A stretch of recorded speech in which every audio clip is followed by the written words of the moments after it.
En resumen, un podcast semanal de Línea 1. Hola, soy Sandra Farías. Comenzamos con toda la información en resumen para la segunda semana de enero 2022. Canadá enfrenta una enorme cantidad de casos por la variante Omicron, lo cual lleva a un aumento de hospitalizaciones como nunca se ha visto en la pandemia. Así lo confirmó la jefa de salud pública del país, la doctora Theresa Tam, esta semana. Esto llevó al ministro de Salud, Jean-Yves Duclos, a considerar una vacunación obligatoria en las provincias que no puedan contener la ola de casos.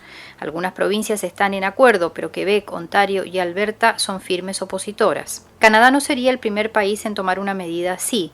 Grecia, Austria e Italia están evaluando imponer vacunaciones obligatorias en la población mayor de 50 años. En solo 40 días desde la aparición de Omicron, el país ha visto más casos que durante 2 años de pandemia. Hospitales de Ontario, Quebec y New Brunswick ya están colapsados. En Quebec, el gobierno anunció un impuesto adicional para aquellos no vacunados que busquen atención hospitalaria por contagio de COVID-19. La controversial medida habría causado la renuncia del ministro de Salud en esa provincia. Hospitales de la provincia de Ontario han recibido un promedio de 80 pacientes diarios y las unidades de cuidado intensivo se encuentran a tope.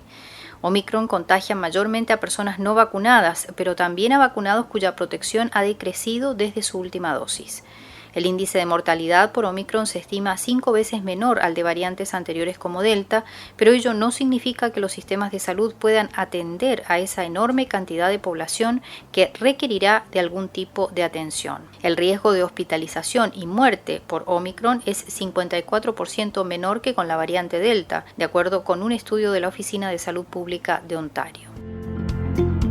Esta semana Canadá ha vuelto a estar en la lista de países a los que se recomienda no viajar a los estadounidenses debido a las altas tasas de contagio. La ola de Omicron ha afectado también a miles de pacientes esperando cirugías y procedimientos médicos. Al respecto, el primer ministro comentó que con razón los canadienses están indignados con aquellas personas que han rechazado vacunarse hasta ahora. Un 87% de la población mayor de 12 años está vacunada en Canadá.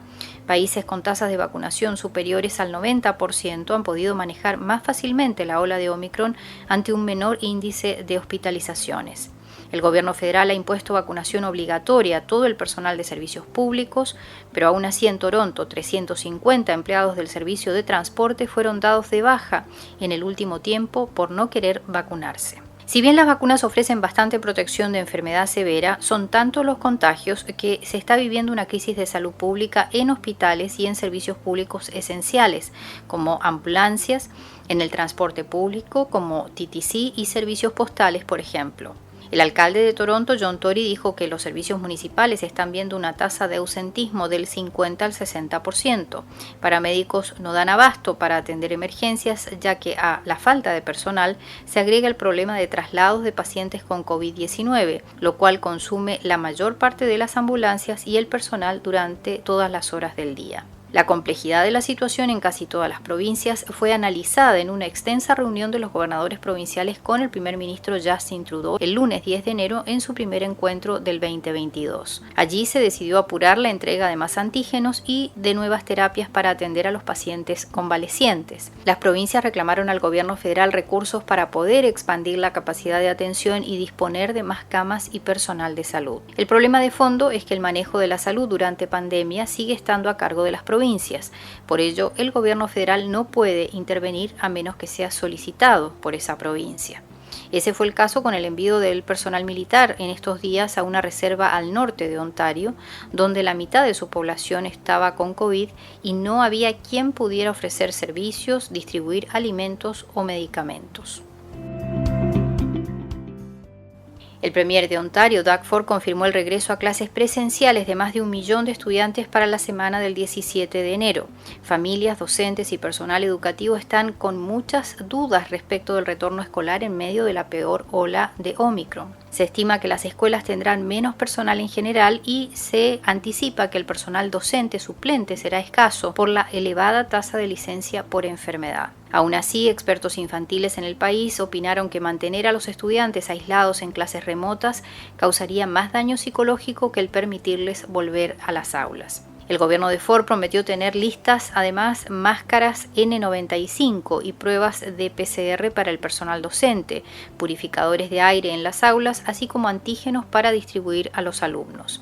Guarderías y preescolares que continúan operando en esta ola de Omicron aún están reclamando poder contar con antígenos y más insumos de protección para poder prevenir contagios en esta población infantil que no puede ser vacunada.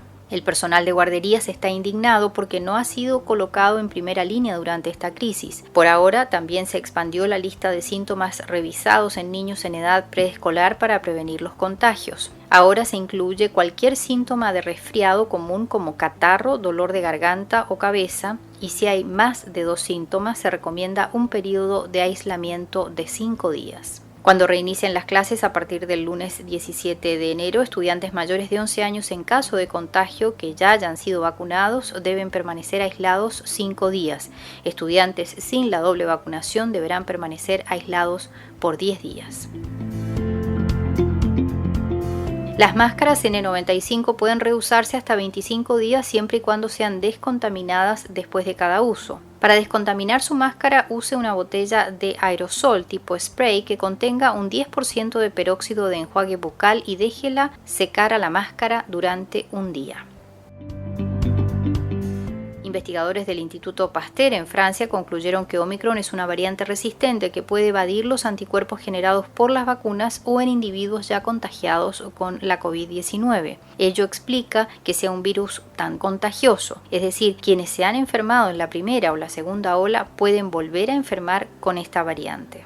En casi todas las familias hay contagios en este momento, pero eso no debe ser la razón para dejar de prevenir la enfermedad. Cuando alguien se contagia, sigue alto el riesgo de agravarse y requerir atención médica, recomiendan los especialistas, sobre todo en la población de más edad y en los niños pequeños que no tienen ninguna protección. Personas que ya se han contagiado tendrán protección por unas 6 semanas, según han informado los médicos de la Mesa Científica de Ontario. Por ello, la recomendación de profesionales de salud es evitar el contagio lo más posible y demorar lo que más se pueda el caer enfermo. La opinión de la comunidad científica del país es que probablemente lograr la inmunidad rebaño representará un alto costo de vidas y una crisis de salud sin precedentes. Con la capacidad de testeo agotada, será difícil anticipar la cantidad de personas que continuarán llegando a los hospitales en las próximas semanas.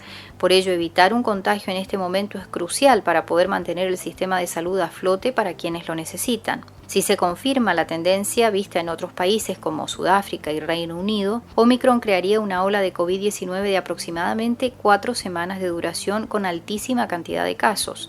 Esto, en el mediano y largo plazo, llevará a que la enfermedad se haga endémica con brotes esporádicos, como ocurre hoy con la influenza. La Organización Mundial de la Salud pidió no usar las palabras relacionadas con el COVID-19 como deltacrón o flurona por su inexactitud. Estos términos implican la combinación de virus o de variantes, y esto no está ocurriendo. Dado que están circulando tanto la gripe como la COVID-19, se dan las coinfecciones. Por ello es importante vacunarse contra ambas enfermedades y seguir tomando medidas como el uso de mascarilla, mantener la distancia, evitar lugares concurridos y ventilar las habitaciones.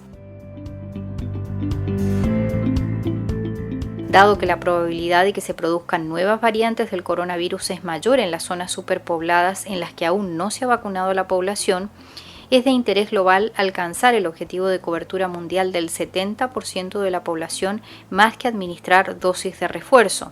Así opinó el jefe de la Organización Mundial de la Salud. El mensaje principal de la OMS es que si te vacunas estás protegida, pero si eres una persona en situación de vulnerabilidad o no te has vacunado, Omicron, por muy leve que sea para los demás, podría afectarte gravemente. Así que la vacunación es fundamental. Por un par de años más debemos manejarnos con las vacunas existentes.